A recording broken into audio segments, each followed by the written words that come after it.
Muy, pero muy bienvenido, mi estimado telepensante. Algo de sentido del humor que esperemos se le contagie también a los protagonistas de esta columna. Ellos son Pablo Longueira, con orejas de burro, y Pablo Ortúzar, vestido de chapulín colorado. Usted se dirá, ¿qué está pasando acá?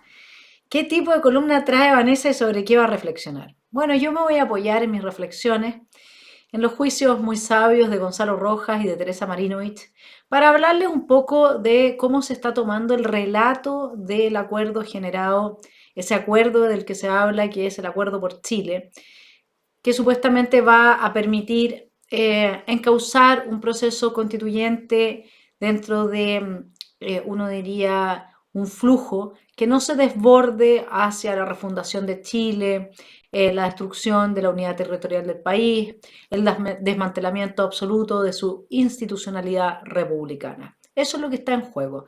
¿Por qué, mi estimado telepensante, el relato es tan importante?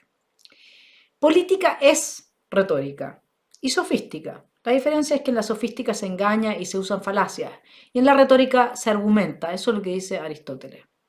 Bueno, ¿por qué lo es?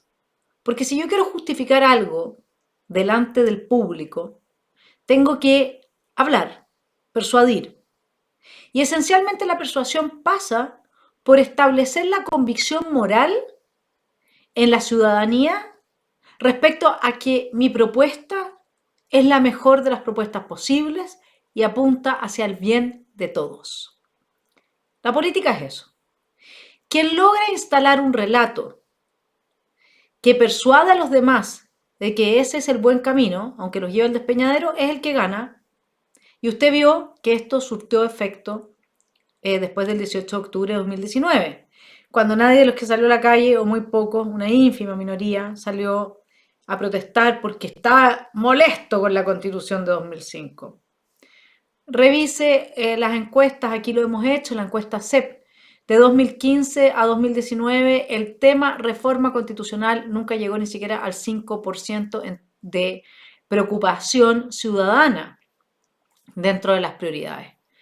Entonces, a nadie le importaba un pepino el tema de la constitución. Pero cuando usted instala un relato y persuade a la gente de que ese es el problema, tiene como resultado un plebiscito de entrada con el apruebo que generó hoy día todo este descalabro. Porque el apruebo fue tan contundente que entonces le dio pie a personas antidemocráticas, personas que no respetan la institucionalidad, para invalidar el artículo 142, a pesar de que ese apruebo se había votado bajo ese marco jurídico. Esta columna comienza con la carta que ya cité la columna pasada de Pablo Longueira, quien ha intentado instalar un relato en favor del acuerdo y en favor especialmente de Javier Macaya. ¿Por qué? Porque los líderes en política son fundamentales y sobre todo en este momento clave que está viviendo el país. ¿Qué tiene de clave, me dirá usted? Bueno, estamos cansados, ¿no es cierto? Mi estimado telepensante, usted está cansado, yo estoy cansada, todos estamos cansados de tener que dar esta pelea. Ya llevamos cuánto tiempo, hay un desgaste natural.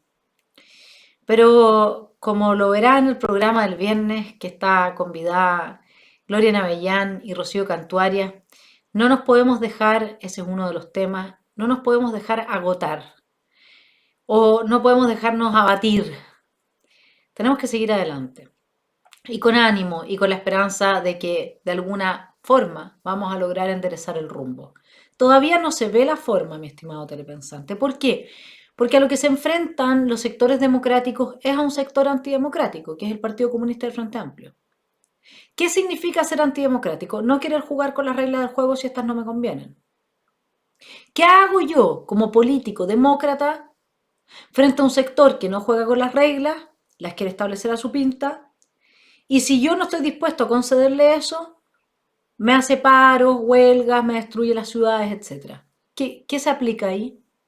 Bueno, González Videla, el 18 de octubre de 1948, si no me equivoco la fecha, publicaba la Ley de Defensa de la Democracia. El título se lo dice todo, ¿no es cierto? Tiene el coraje hoy día el sector demócrata de este país, que es el mayoritario, de ponerle un límite a los sectores de extrema izquierda que han extorsionado durante décadas a los gobiernos democráticos en el poder y que hoy día además tienen un respaldo internacional dado por el socialismo del siglo XXI, Grupo de Puebla, Foro Sao Paulo, Castrochavismo y un largo etcétera del que si usted cree que yo estoy divariando puede ir a hablar con Pepe Rodríguez Elizondo o puede ver la entrevista que le hice al exministro boliviano el viernes pasado. O puede oír al mismo Boric diciendo que hay que cumplir con el sueño de Chávez. Digamos, esto no es algo que uno aquí está inventando porque sí. Entonces, ¿cuál es el dilema de la derecha? Y de la centroizquierda y de los sectores democráticos. ¿Cómo? ¿Qué hacer con una izquierda revolucionaria dispuesta a quemar el país de Arica a Punta Arenas? Ese es el problema. Y creen que a través del proceso constituyente, con una respuesta contundente de la ciudadanía, les van a quitar la Molotov de la mano. Ahora, para que esto se vaya articulando de esa manera, es necesario que el actual acuerdo, el Acuerdo por Chile, lo acompañe un relato que vaya sumando voluntades en favor de su legitimación. De ahí que Pablo Longueira aparece en el Mercurio con la carta que ya citamos la semana pasada, hablando de que Macaya no sería un traidor, que no merece ser tratado de esa manera y que lo mismo le gritaron al presidente Boric cuando firmó el pacto, el acuerdo del 15 de noviembre. Yo no sé en qué sentido eso podría haber sido una traición, si lo que quería la extrema izquierda siempre ha sido el desmantelamiento institucional del país y el cambio de constitución, porque con esta constitución, como bien dice Tere Marinovich, no pueden llevar a cabo sus planes. Y además que cambiar la constitución es lo que se ha hecho en los distintos países donde hoy día existe el Estado Social y Democrático de Derecho, que es funcional a los intereses de las narcodictaduras. En Venezuela cambiaron la constitución, en Colombia cambiaron la constitución, en Bolivia también, y en Perú no lo pudieron hacer. ¿Se entiende? Es parte de un modus operandi. Aquí nunca, no existe eso de que esta izquierda se quiso quedar fuera del acuerdo del 15 de noviembre porque no le convenía cambiar la constitución. Curiosamente Boric, que fue el único que firmó, ahora es presidente. ¿Usted cree que esas son curiosidades nomás? No, tampoco digo que no podría haber sido Jadwe el presidente, pero evidentemente que él ya venía con una preselección, por decirlo de alguna forma, ¿no? Y cuando la extrema izquierda se queda fuera del proceso, lo que está haciendo es dándole las señales a sus bases que habitan las calles, que habitan los sindicatos portuarios, los sindicatos de profesores, etcétera, de que ellos no juegan al juego de la democracia burguesa. Porque la izquierda siempre tiene que estarle dando señales a ese sector que está dispuesto a tirar la molotov y a destruirlo todo, de que no han sido aburguesados, mientras tiene que darle señales al sector que está institucionalizado de que ellos sí son favorables a la institucionalidad. Y en este juego, a río revuelto ganancia pescadores, en las tinieblas quien gobierna, usted lo sabe. Entonces en esa primera carta Pablo Longueira dice que a Boric le gritaron el 15 de noviembre traidor, lo mismo que a Javier Macaya en todos estos meses y grande Macaya. Y evidentemente que usted comprenderá, pues mi estimado telepensante, que yo no me voy a quedar callada frente a una oda a Javier Macaya que es un insulto para gran parte importante de la militancia de Chile Vamos. ¿Por qué? Porque las élites que habitan los partidos tienen que entender que son representantes de quienes los eligen. Esa es la manera de tener una democracia sana. La crisis de partidos políticos que nosotros vivimos hoy tiene dos fundamentos. Su corrupción a través de élites que nunca abandonaron el poder y que si ponen a gente nueva en realidad son serviles a los dinosaurios de antaño. Vea usted, vaya a saber usted si no es el caso de Javier Macaya con Pablo Longueira, yo no lo sé, pero podría serlo, yo lo he visto eso. Es decir, no, que venga el cabrito nuevo, pero hace todo lo que yo le digo que haga, eso no lo sé. Sin embargo, es una práctica muy común en todos los partidos. Mire lo que pasa con Camila Vallejo y Telier, o sea, así funciona. Bueno, eso son los partidos de líderes carismáticos que habla Weber. Y esos partidos normalmente tienden a corromperse muy fuertemente. Los partidos necesitan una democracia interna sólida. con fuerte alternancia de las caras visibles en el poder. Eso es fundamental. Como eso no hubo, si usted lo piensa, de la década del 90 hasta que apareció Evópolis y apareció el Frente Amplio, prácticamente estuvieron siempre los cabecillas en el poder. Entonces empieza a anquilosarse la vida al interior del partido y el partido empieza a representar intereses que no son los de quienes votan por el partido. Entonces la ciudadanía ya no se siente representada y pierden legitimidad y la democracia se nos desploma sin partidos políticos. Evidentemente que yo me voy a preocupar de señalar ese tipo de, uno podría decir, síntomas cada vez que pueda. No es de mala fe, no es porque yo tenga algo en contra de Javier Macaya ni de Chaguán, es que ellos no están representando a la gente de Chile Vamos. Ellos dieron su palabra, pero en su palabra nunca dijeron que no iban a hacer un nuevo plebiscito de entrada. Y con eso hubiéramos sido todos felices. Nuevo plebiscito de entrada y bueno, si se reafirma esto, no queda otra que seguir adelante. Si al final ellos están lidiando con bases democráticas, no como el Partido Comunista y el Frente Amplio. ¿Sí? Si nos hubiesen puesto un plebiscito de entrada al cual todos concurren y hay nuevamente una alta votación en favor de continuar con el proceso constituyente, ¿qué más tenemos que decir? Nada, pues. Lo mismo que hicimos los del rechazo cuando perdimos. Perdimos nomás.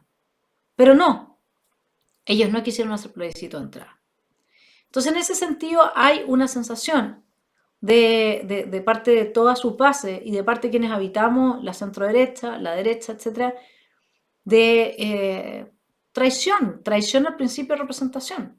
Y de ahí ellos quieren un acuerdo o un pacto, digamos, que vendría siendo casi volver a cometer el error de la segunda vuelta, con republicanos, me imagino que con el PDG también estarían dispuestos, para llevar una lista de convencionales, ahora consejeros. Pero es que no puede ser que los partidos que están surgiendo, que tienen fuerza y que le devuelven la esperanza a la gente y en los cuales, por lo tanto, radica la esperanza de sostener la democracia, le presten ropa a los muertos. Si Chile Vamos ni siquiera fue capaz de sacar su propio candidato de entre sus filas para las presidenciales pasadas. Son partidos que están muertos. Entonces lo peor que se le puede ocurrir ahora a republicanos, a PDG, es ir a darles vida a partidos que están muertos. Porque además están muertos porque están con dinámicas muy antidemocráticas en el sentido de integrar distintas voces, ver otras perspectivas, decir la verdad, no jugar chueco, como pasó en este intercambio con Pablo Longueira. Que vamos a ver por qué lo digo. Bueno, en suma, es muy importante que se entienda que en este momento de cansancio los chilenos de verdad quisiéramos, estimado Pablo Longueira y Javier y Francisco y el largo etcétera, Diego, podernos descansar en ustedes, que ustedes hicieran bien la pega, porque estamos cansados. Pero no lo podemos hacer porque miren lo que hicieron. Ese acuerdo, al día siguiente, el presidente de la Cámara de Diputados, Vlado Mirosich, estaba diciendo que era una hoja en blanco. Entonces, ¿cómo nos vamos a confiar de estos liderazgos? Por eso es que yo le respondí, ¿no es cierto?, a Pablo Longueira en su carta, diciéndole lo siguiente, le leo, crisis política. Señor director, no cabe duda de que la crisis en que se encuentra sumido nuestro país desde 2019 es política.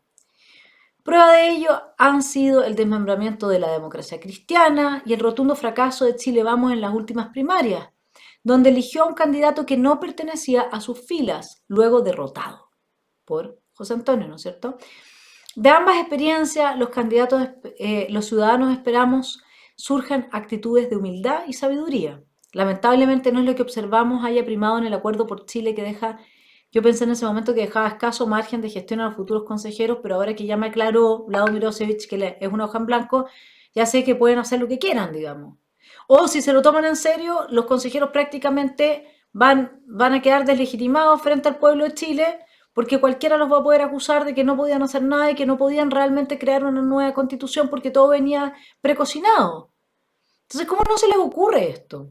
Bueno, termino la carta, finalmente a propósito de la carta de Pablo Longueira el miércoles, es de esperar que los aplausos y lealtades de hoy a quienes han gestionado el acuerdo, que contempla un cambio radical desde el Estado subsidiario a un Estado social y democrático de derecho, no se extingan esos aplausos si el plebiscito de salida termina haciendo eco del lema de campaña del expresidente Ibáñez a barrer con los políticos.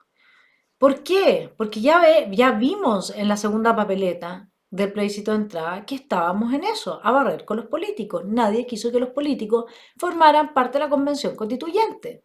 ¿Qué es lo que pasa?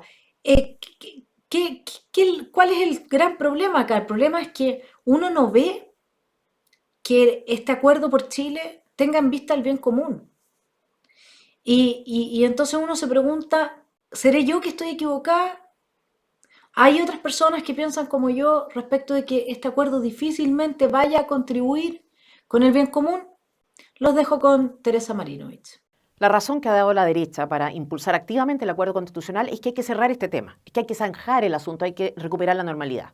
Esa es la verdad. Se trata de una decisión práctica, o más bien pragmática. No es que esa derecha considere mala la constitución vigente o que crea que se deban hacer reformas sustantivas, no. Dieron la batalla por perdida y para avanzar, la decisión que tomaron fue montar un espectáculo para salir de ese nudo de la mejor forma posible. Este eslogan patético que todo Chile vamos ha cantado a coro de una nueva pero buena constitución es en realidad una farsa. Pero no nos debiera extrañar porque es la estrategia de décadas, dar las cosas por perdidas, recoger las propuestas de los adversarios, tratar de hacerlas más presentables para minimizar los daños. Esa es la forma en que ha hecho política esa derecha. Esa es la lógica que ha inspirado su conducta, y hay que decirlo. Esa es la explicación de por qué va de fracaso en fracaso electoral, perdiendo cada vez más fuerza. Y tengo una mala noticia y una buena que daré al terminar. La mala, esta jugada de última hora, esta especie de astucia con que supuestamente la derecha ha enfrentado el problema, terminará mal. Veamos por qué. A grandes rasgos, hay dos almas que representan a la izquierda, dos formas de entender el problema constitucional. De un lado están los románticos, del otro los revolucionarios. ¿Quiénes son los románticos? Estamos hablando de los socialdemócratas. Los socialdemócratas creen que una nueva constitución es el instrumento adecuado para cerrar un ciclo, un símbolo de unidad. También un marco normativo que pudiera darle al Estado un margen de acción más amplio, pero seamos honestos. No es esta izquierda la que impulsó con fuerza la idea de una nueva constitución. De hecho, gobernó por varios años y hicieron reformas, no hicieron una nueva, una distinta. Tampoco fue esta izquierda la que validó la violencia y de hecho ni siquiera estuvo por el apruebo. La otra izquierda, la que viene presionando por este tema con fuerza, la que aprovechó el 18 de octubre para meter este gol, es la izquierda revolucionaria. Esa izquierda, representada por el Partido Comunista y el Frente Amplio, no quiere reformas. Tampoco tiene un fetiche con la Constitución por sí misma, no. Esa izquierda necesita un texto nuevo, porque su agenda ideológica es incompatible con la institucionalidad vigente. Y justamente porque necesita este nuevo orden, es que fueron activos partidarios del apruebo. ¿Y por qué es importante tener esto presente? Porque nos permite anticipar conductas, determinar con bastante precisión lo que va a pasar a futuro. Bueno, la Tere lo dice con todas sus letras.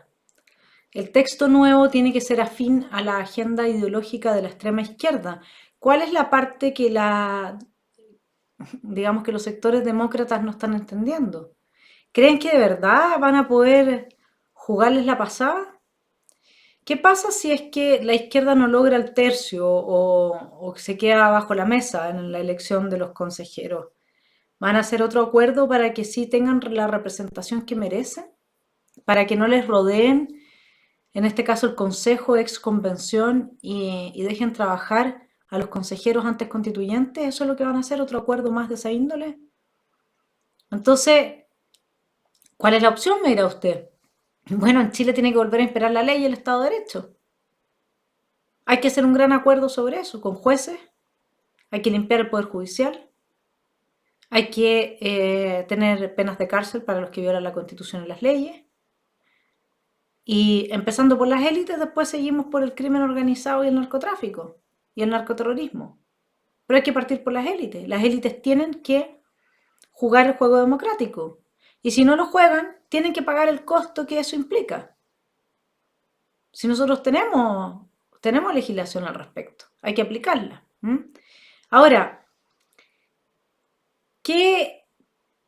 ¿por qué? ¿Por qué se propone?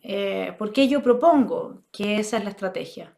Porque ese es el único bien común al que podemos aspirar. Si ese es el problema. No hay otro bien común en este momento.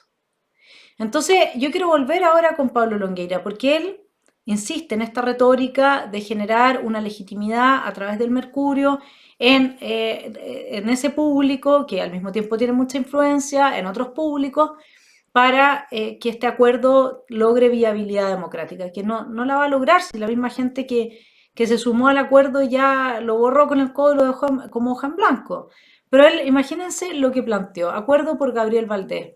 A propósito de la carta de ayer de Vanessa Kaiser en que hace referencia a una que me publicaron sobre el notable liderazgo mostrado por el presidente de la UDI, Javier Macaya, me recordó cuando Jaime Guzmán le gritaban traidor porque la UDI votó por don Gabriel Valdés para que asumiera como presidente del Senado. Yo no sé en qué parte Pablo se pierde tanto de hablar de Javier Macaya como de Jaime Guzmán o de mencionar a políticos de la categoría Gabriel Valdés como si estuviésemos hoy día en ese mundo, digamos, ¿no? O sea, que Jaime Guzmán le haya dado su apoyo a Gabriel Valdés a mí no me llama la atención. Sin embargo, como dijo Martina Rau el lunes, la dirigencia de Chile Vamos se whatsappee con Boric y sus comparsas amigotes, sí me llama la atención. ¿Mm? Eh, Posteriormente, ese acuerdo ha sido reconocido transversalmente como uno de los más importantes en nuestra transición a la democracia. O sea, él cree que este acuerdo también le va a pasar lo mismo. Ese acuerdo, al igual que el que lideró el senador Macaya, sigo con Pablo Longueira, junto al presidente Boric, han evitado que aparezcan políticos con el lema de la campaña del expresidente Ibáñez, a barrer con los políticos al que ella, o sea, yo hago referencia. Lo más probable es que si no se hubiese alcanzado, más de alguien se podría haber tentado en ese eslogan. Me alegra en todo caso saber que ambos estamos en la misma causa, la de evitar que llegue un gobierno que amenace con usar la escoba. Bueno, eso es una causa real para mí, pero yo estoy dudando de que lo sea para Longueira si es que él de partida está teniendo la actitud que tuvo más adelante, después cuando ya no me pudo responder a la carta. Y me acusó de estar a favor y de que era la escoba lo que yo quería, digamos, cuando yo nunca he dado una muestra de eso. Sí, soy crítica de Chile Vamos, por supuesto que yo creo que esos partidos están muertos, o sea, pero no lo digo yo, lo dice su militancia que eligió a Sichel en vez de a Desbordes y a Lavín como candidato presidencial, o sea, eso lo dijeron ellos, no yo, por Dios. Luego yo estoy absolutamente a favor de que existan los amarillos, de que exista parte importante de todos los sectores democráticos que se reparten entre el PPD, PS, EDC. Los demócratas no, porque ya partieron diciendo que ellos, Rincón y Walker, qué sé yo, quieren ley mordaza para las personas que llamamos a reflexionar fuera del marco del discurso políticamente correcto, así que con ellos yo ya definitivamente no tengo nada que hacer, pero también, por supuesto, que estoy a favor del nacimiento y del fortalecimiento del PDG y del Partido Republicano. Sin embargo, él, lo vamos a ver en la carta que sigue, a mi respuesta a esta carta, termina acusándome de que a mí me gusta la escoba, o sea que yo quiero barrer con los políticos, increíble. Pero antes de ir con ese intercambio epistolar, lo voy a dejar con algunas reflexiones de Gonzalo Rojas. Sí, si me dejas, Johannes, te doy la palabra al tiro, pero estaba elaborando una idea y es la indignación que me da que algunos personeros de la UDI pretendan homologar el acuerdo que Jaime Guzmán buscó y consiguió para la presidencia de Gabriel Valdés en el primer Senado, una vez retornada la democracia, que como decía, no fue arrebatada al gobierno militar, sino por el contrario, perfectamente conducida por el gobierno militar, con este acuerdo que es una auténtica rendición. ¿Por qué no son comparables o si son comparables no hay ninguna posibilidad de homologar las dos situaciones? Primero porque Jaime Guzmán actuó al interior de las normas perfectamente establecidas, que era buscar acuerdos para conformar la primera cámara, la primera directiva del Senado. Lo que han hecho, por el contrario, Macaya, me refiero a Macaya en concreto, porque ha sido elevado a los altares por Longueira y otros personeros de la UDI, lo que ha hecho Macaya es ir exactamente en contra de la normativa jurídica vigente. Así como Jaime utilizó el modo de comportarse de las instituciones, Macaya lo que ha hecho es ir en contra de lo que las instituciones habían establecido cuando la voluntad popular había determinado que el proceso constitucional terminaba el 4 de septiembre. Después Jaime Guzmán lo que hizo fue buscar la estabilidad. Las razones que él daba era que no se podía sumar, no era bueno, no era conveniente, sumar a los senadores institucionales a una eventual candidatura de derecha, porque eso iba a desvirtuar la naturaleza de los senadores institucionales que tenían que tener independencia suficiente para participar del proceso legislativo. Bueno, lo que se ha hecho ahora es exactamente lo contrario. Se ha procurado la inestabilidad de las instituciones al iniciar un nuevo proceso que lo único que pone por delante es la inseguridad. Bueno, me puedo imaginar que la indignación de mucha gente que respeta a Jaime Guzmán pasa por, además, otros aspectos o matices que Pablo Longueira no ve al parecer. Primero, Jaime Guzmán fue asesinado por el brazo armado del Partido Comunista, por comunistas. Y Javier Macaya acaba de pactar con comunistas. O sea, francamente, da vértigo, ¿no? Y más encima está diciendo que más o menos que lo que hace Macaya es lo que hubiera hecho Guzmán. Pero además, fíjese lo interesante, si el epíteto de traidor puesto a Macaya fue el mismo que se le puso a Guzmán y el mismo que se le puso a Boric, entonces Boric podría también ser un símil de Guzmán. Miren lo loco de todo esto, ¿no? Cuando uno termina siendo como medium y hablando en nombre de los muertos que no pueden hablar por sí mismos. Bueno, le leo la respuesta a Pablo Longueira. Señor director, en su carta de ayer, Pablo Longueira compara la elección de Gabriel Valdés con un acuerdo en el que se juega el presente y futuro de Chile. No cabe duda de que compartimos la misma preocupación, la defensa de la democracia, cuyos cimientos se fundan en la alternancia pacífica de los representantes de distintas visiones y formas de vida, todas ellas respetuosas de la diversidad en el poder. Eso es lo que estuvimos a punto de perder con el proyecto de constitución rechazado. Pasadas las primeras impresiones nos enteramos de que el presidente de la Cámara de Diputados, Vlado Mirosevic, vuelve a hablar de la hoja en blanco que encendió los ánimos refundacionales dando origen a un proyecto de corte totalitario. Hoy, después de enterarnos de que ni los bordes ni el anteproyecto de la comisión experta son vinculantes, sabemos que el acuerdo que celebra Longueira no evitará a Chile repetir la amarga experiencia de la Convención Constitucional y sus delirios. Así las cosas, es grande el riesgo que ha corrido Chile Vamos al elegir de forma arbitraria solo una de las papeletas de entrada, dejando la segunda al arbitrio de una clase política que parece no haber entendido el mensaje. La ciudadanía quería una convención sin políticos, o sea, ya estaba operando la escoba. Y parte de quienes votaron a prueba lo hicieron teniendo a la vista el artículo 142, que ponía fin al proceso. De ahí que para la izquierda la hoja en blanco siga vigente. En suma, el gran acuerdo, ese maravilloso acuerdo, nos devolvió a foja cero con una ciudadanía agotada de la política, agobiada por la crisis económica y atemorizada por la falta de seguridad. Si aunque nadie de nosotros lo quiera, el pueblo termina inclinándose por la escoba, será el sector político que pactó con la extrema izquierda el único responsable. Entonces el acuerdo fue para nada, en definitiva. Tenemos un cansancio ciudadano, imagínense lo que va a hacer repetir toda esta historia y ahora, pero ahora espérense que van a rodear el consejo, la convención, si es que no sacan la cantidad de electos que ellos demandan tener. Si hoy día estamos bajo una extorsión pueril de esta extrema izquierda, ¿qué van a hacer los demócratas? Pero los de verdad, porque una vez que una persona está a favor de un proyecto de ley mordaza, es totalitario. Listo. La libertad de expresión destruir la libertad de expresión es el comienzo de la violación sistemática de todo el resto de los derechos humanos. Se lo digo al tiro. Así que para mí Rincón está enterrada. Así de simple. Rincón es lo suyo. Pero vamos con el análisis de la Tere. ¿Qué va a pasar? Si hay un grupo que necesita un nuevo texto, pero no cualquier nuevo texto, si adicionalmente se trata de un grupo que no ha respetado acuerdo alguno, que actúa de mala fe y valida la violencia, a veces incluso el terrorismo como método de acción política, no parece demasiado audaz señalar que no será una nueva constitución la que cierre el tema, sino solamente una constitución en la medida que esté hecha a su gusto y medida.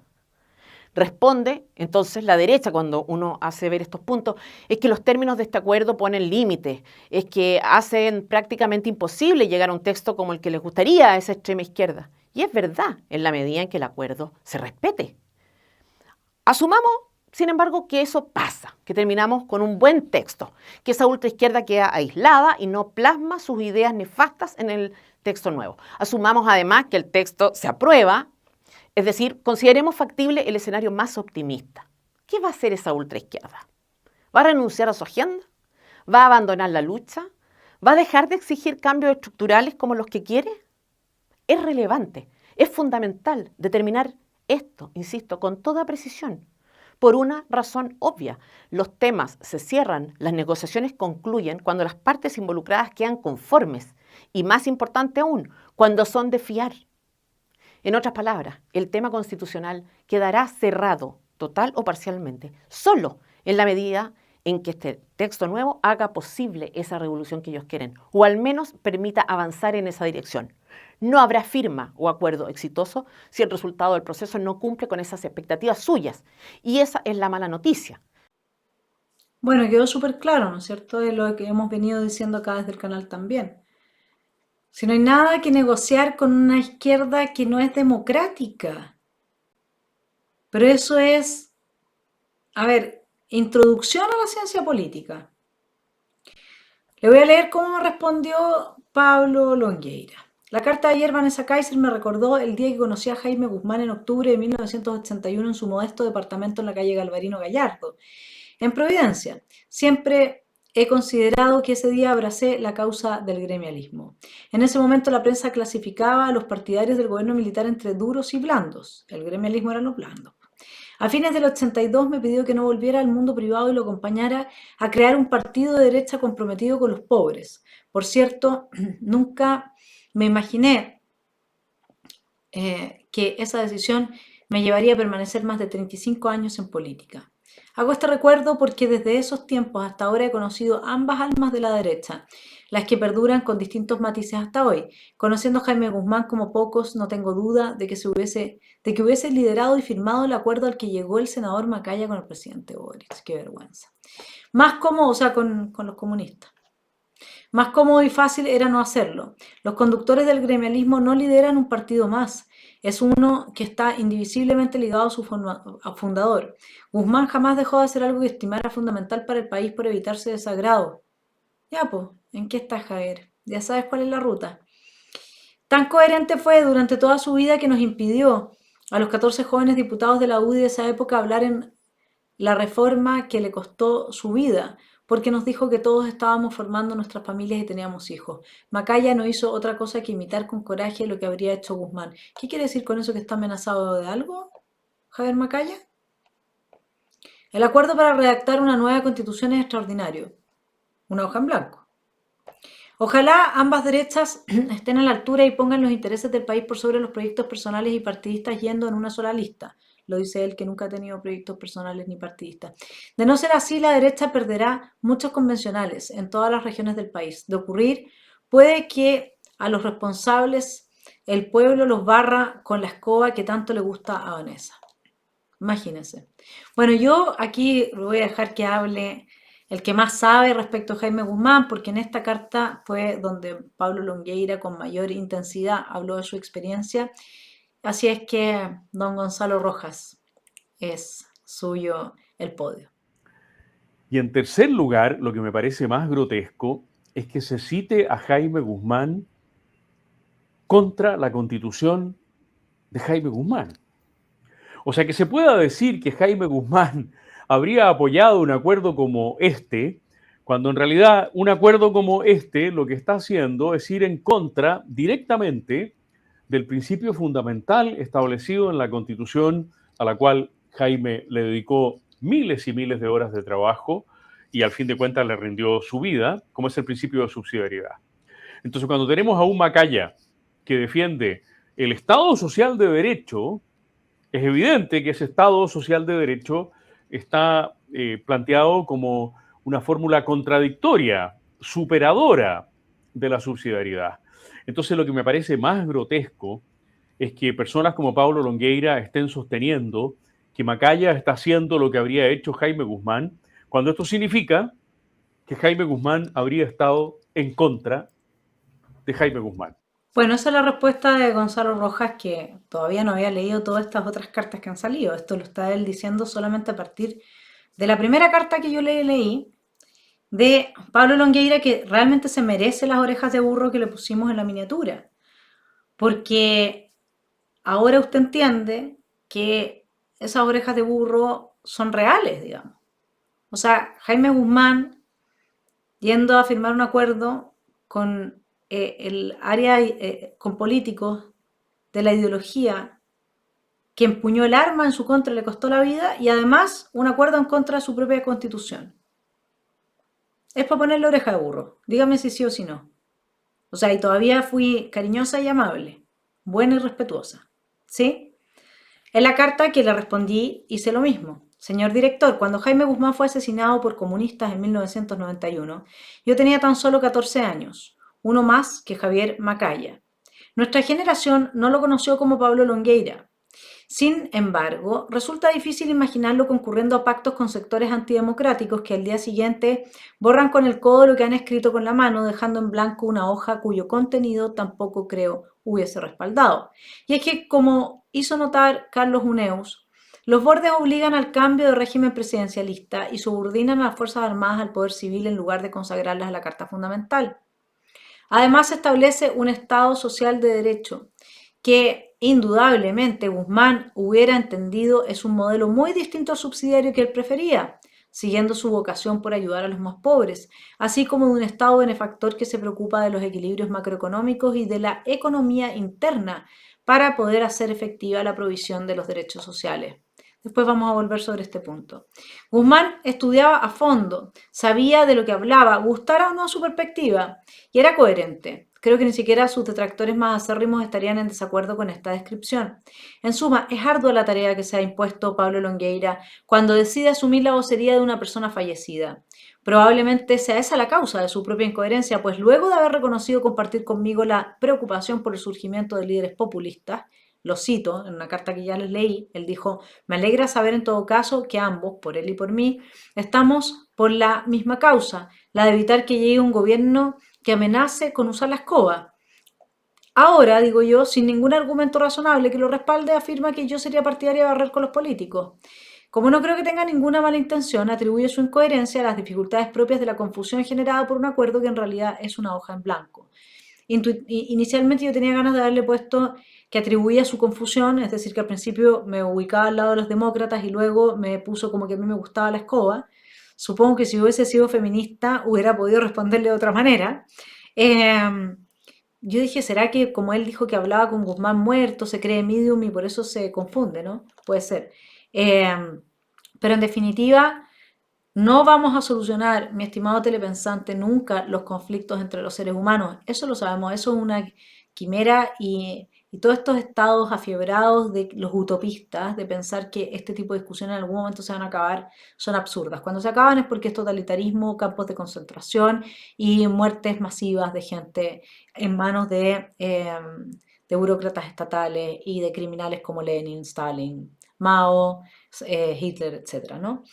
Ahí es cuando se acaban los conflictos. Los conflictos van a haber siempre y eso tenemos que tenerlo claro. Por eso es que la democracia es naturalmente el régimen más amigable con la naturaleza humana, porque nos permite resolver los conflictos. Pero esto no puede pasar donde un grupo extorsiona con la calle, con los sindicatos, con los estudiantes y con la violencia de toda esta gente a los gobiernos de turno. Es que no se puede tolerar. Tienen que sentarse los demócratas ahora y pensar cómo podemos enfrentar democráticamente este problema. Lo tienen que hacer, no les queda otra. Entonces, aquí viene el chapulín colorado. Como yo le respondí a Pablo Longueira, que tiene orejas de burro porque no sabe cuál es la diferencia entre un Estado subsidiario, un Estado benefactor y un Estado democrático, social y democrático de derecho, no sabe, no ha leído nunca un paper, no tiene idea de esa cuestión. Yo le digo al tiro, porque si no, ¿por qué manda? Tiene que haberse hecho una pregunta así como: ¿y ahora quién podrá defenderme? Y saltó su chapulín colorado Pablo Ortúzar. Porque lo que a mí me lleva a esa conclusión es el primer párrafo de la carta de Pablo Ortúzar, que habla de subsidiariedad y Estado social. Y dice, Vanessa Kaiser afirma que el Estado social de derecho es incompatible con el principio de subsidiariedad, por lo que los marcos del acuerdo constitucional alcanzado implicarían una traición política por parte de los representantes de centro-derecha. En defensa de su postura, invoca a Jaime Guzmán.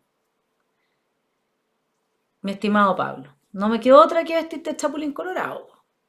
Porque si yo te voy a creer a ti que no leíste todas las cartas anteriores y que yo no parto hablando de Jaime Guzmán, si yo no soy guzmaniana, por favor. O sea, habría que estudiar mucho. Yo no he sido nunca de la UDI. O sea, he sido más cercana a la democracia cristiana que a la UDI, por favor. O sea, ¿de qué estás hablando?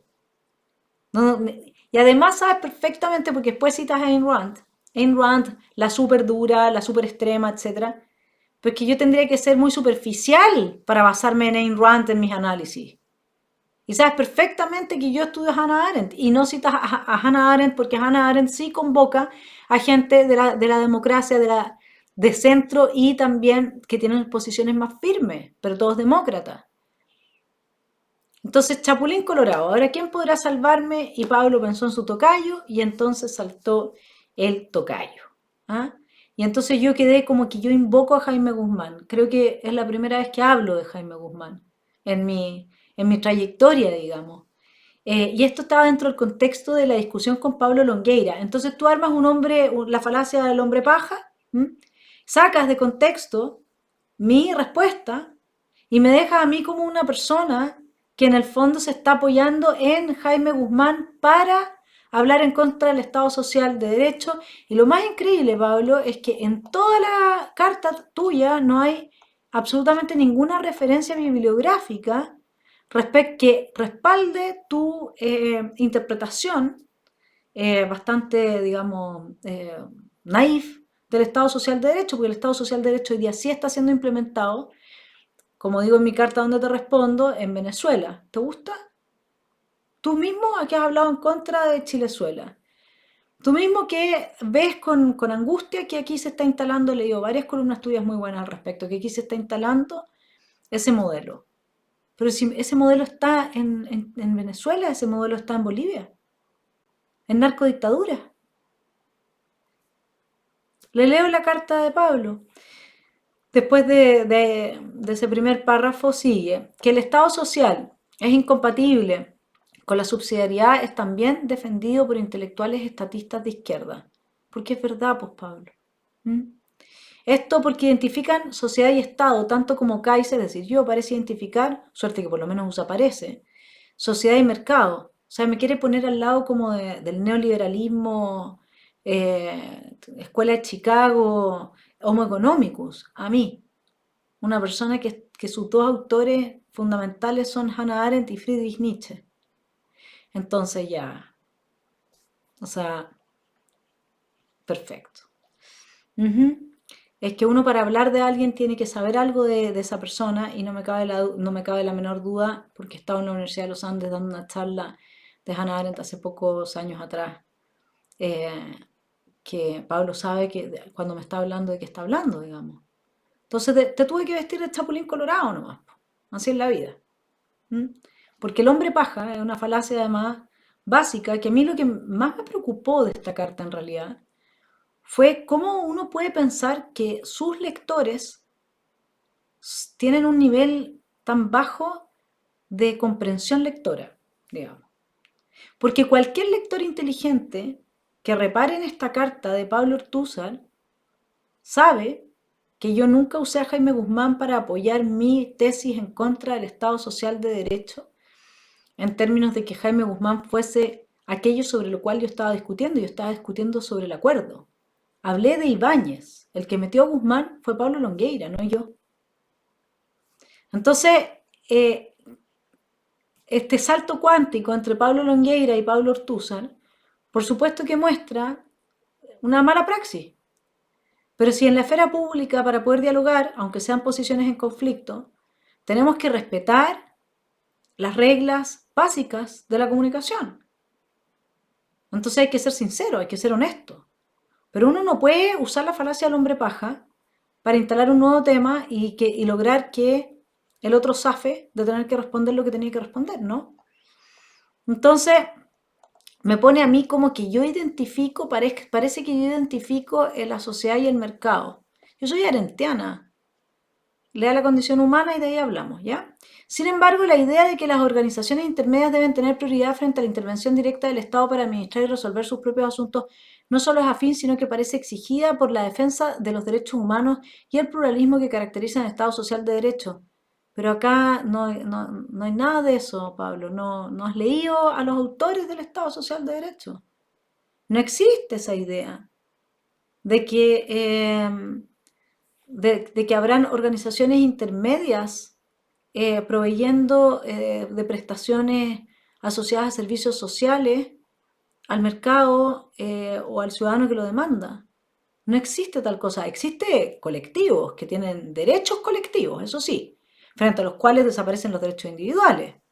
Pero no nos confundamos, esos colectivos solamente están para exigir derechos, no para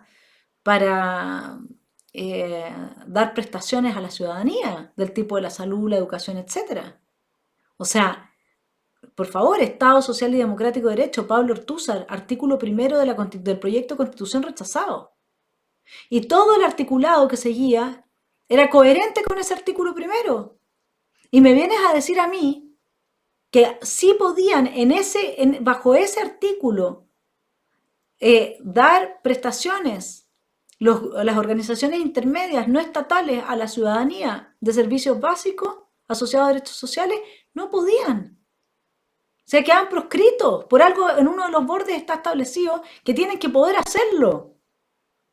Lo que pasa es que ahí vamos a ver, porque los bordes entran en conflicto entre sí mismos cuando uno va al fondo de lo que hay en cada uno de ellos. Entonces, Estado Social y Democrático de Derecho, como lo que establece son derechos colectivos y la prestación de servicios es exclusiva del Estado, entra en colusión con el otro borde, que es el que establece, que obviamente lo puso la derecha, que también los privados podían, en relación con el Estado, entrar en el trabajo de la prestación de los servicios. ¿Se entiende? Entonces, acá no alcanzo ni siquiera a discutir. Lo que Kaiser olvida, dice, es que la defensa de la esfera asociativa requiere no solo evitar la usurpación estatal de las funciones de las organizaciones intermedias, que eso ya está en el Estado Social y Democrático de Derecho, Pablo, anda y léelo. Son derechos colectivos. Desaparecen las organizaciones intermedias en términos de tener una actividad fundamental entre el individuo y el poder político en todo orden de cosas. Para lo único que existen estos colectivos, política identitaria, que tú mismo has criticado, la política corporativista, es para exigir privilegios al gobierno de turno. Han de revisarlo. Entonces a mí se me olvida no solamente eso, sino también que hay que evitar la atomización mercantil. Yo no veo la atomización mercantil de la que me está hablando Pablo y me encantaría que la pudiera definir, porque evidentemente que es muy importante tener en el mundo que viene, con la cantidad de amenazas que tenemos, sistemas que sean antifrágiles, como dice Nassim Taleb. Por lo tanto, no tener solamente un sistema público de salud, sino que varios paralelos, cosa que si uno se destruye frente a, por ejemplo, una crisis mayor provocada por una pandemia, no da abasto, etcétera, tengas otros que puedan sostener y seguir prestando servicio a la ciudadanía. Esto además va en comunión y dialoga muy bien con lo que es el desarrollo de la inteligencia artificial y las plataformas tecnológicas desde las cuales hoy día se prestan una serie de servicios, entre ellos médicos también. Entonces, ¿de qué está hablando la atomización mercantil? O sea, ya. Es decir, requiere de cierta acción positiva por parte de las autoridades políticas, pero conducida de forma no usurpatoria. La regulación. Bueno, yo estoy absolutamente de acuerdo con eso. Por eso se dice que el principio tiene dos caras. Jaime Guzmán, que no era un filósofo, sino un político, entendía esto más allá de sus maniobras puntuales. Pobre Jaime Guzmán. No era un libertario, sino un católico romano, bueno, eso sí. Y repudiaba la antropología de autores como Ayn Rand. ¿Y por qué me cita Ayn Rand? Si yo no tengo nada que ver con Ayn Rand. Basta observar su trayectoria para notar que nunca pensó la alianza entre católicos, conservadores y liberales económicos como algo escrito en piedra, sino como una necesidad táctica promovida por las circunstancias. Evidentemente que sí, pero no solamente táctica. Él no hubiera tenido, por necesidad táctica promovida por las circunstancias, un pacto con sectores antidemocráticos que quieren destruir la República de Chile, que acaban de salir con un plebiscito con un 62% de rechazo, donde lo que se planteó fue desmembrar al país, literalmente. Entonces, hagámonos cargo. Aquí, este es el rol del Chapulín Colorado, así de simple. Derrotado el comunismo a nivel mundial, se abría otro escenario. El que vivió tan poco en el mundo después de la Guerra Fría parece haberlo comprendido mejor que varios de sus admiradores actuales. Bueno, yo no estoy entre admiradores de nadie. Soy nietzscheana, ¿no? Soy iconoclasta. No me gustan las idolatrías. Dejemos entonces a la Tere que vaya cerrando esta columna y luego les voy a leer mi respuesta a Pablo para que se entienda bien qué es lo que hay en juego con el famoso Estado Social y Democrático de Derechos.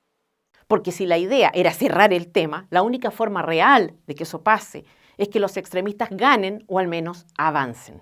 No importan los acuerdos que hayan firmado ni los resultados de un nuevo plebiscito de salida. Si los resultados no le gustan, es decir, si no son profundamente perjudiciales para el país, no dejará de insistir de una forma u otra, pacífica o violentamente.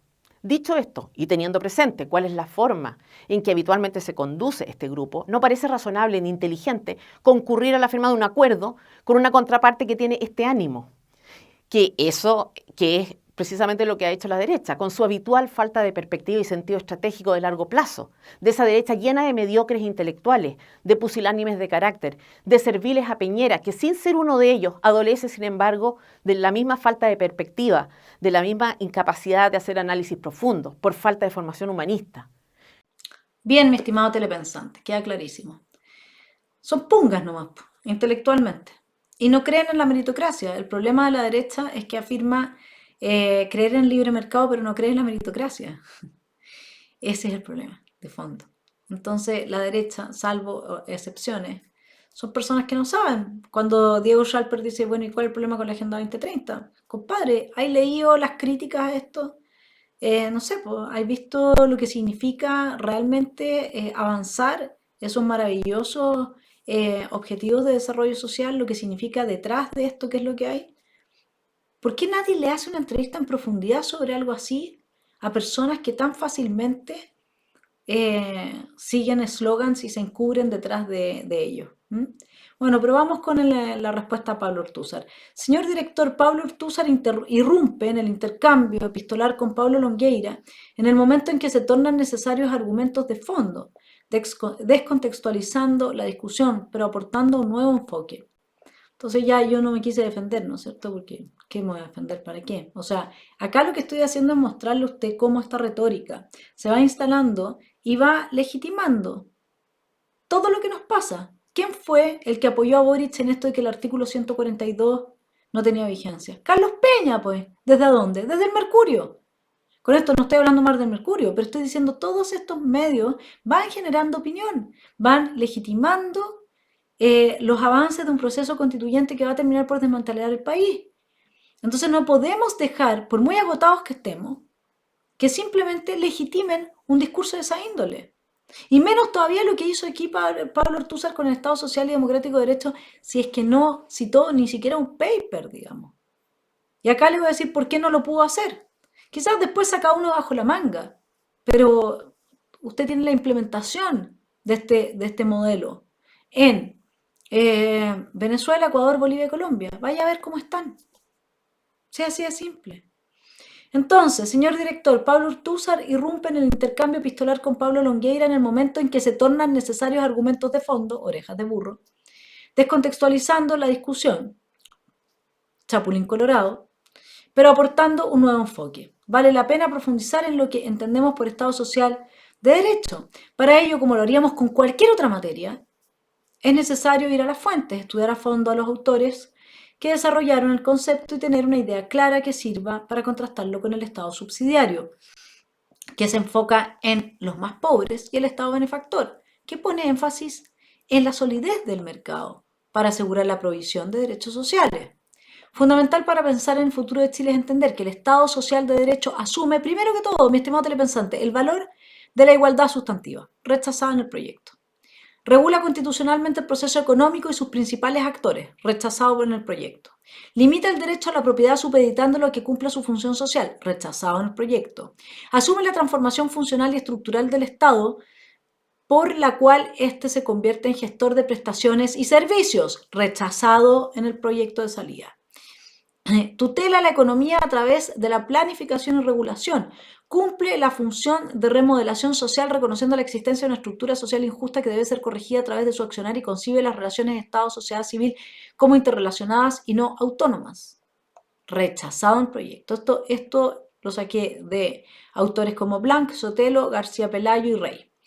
Además, se funda en el derecho garantista, que entiende el derecho de propiedad como un derecho de segundo rango, por desigualar a los individuos. Eso lo dice Ferraioli. Lo proponen los intelectuales de extrema izquierda para países latinoamericanos porque a su juicio estos no tendrán nunca los niveles de desarrollo económico de los países con Estado benefactor. Y eso lo dice Cardoso, Isuani, Barba y Filgueira. Se ha implementado en Venezuela, Ecuador, Bolivia y Colombia. Que los lectores saquen sus propias conclusiones.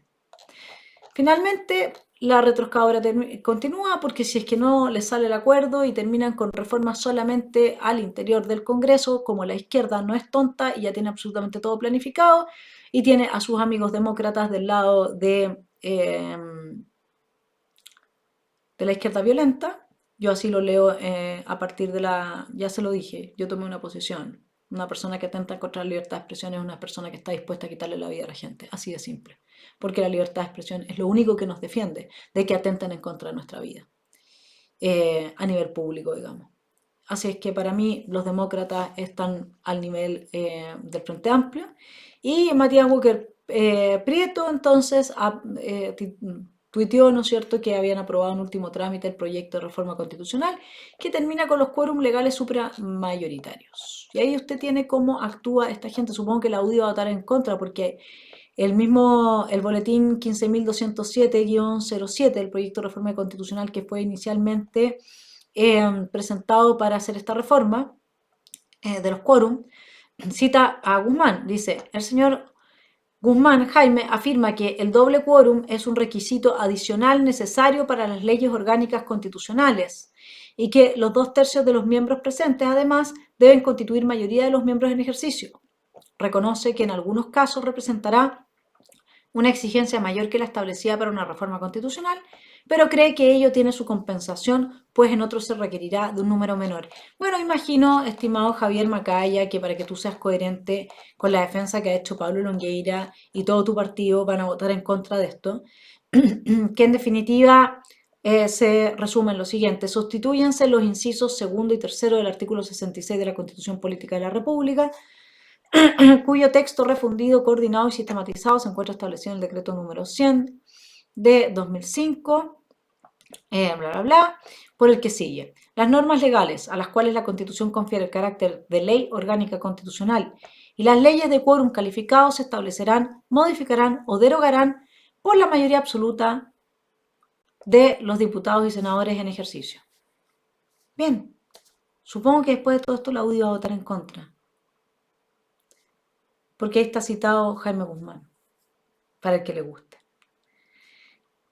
Así es, mi estimado telepensante, llegamos al final de la columna. Espero haberle dado algunas luces respecto de cómo va funcionando esta legitimación de una serie de pasos que nos devuelven al abismo del cual creímos haber salido con el 62% en el plebiscito de salida. Que tengan una muy buena semana y a no agotarse. Que descanses en paz, te lo dicen el último día. Un abrazo.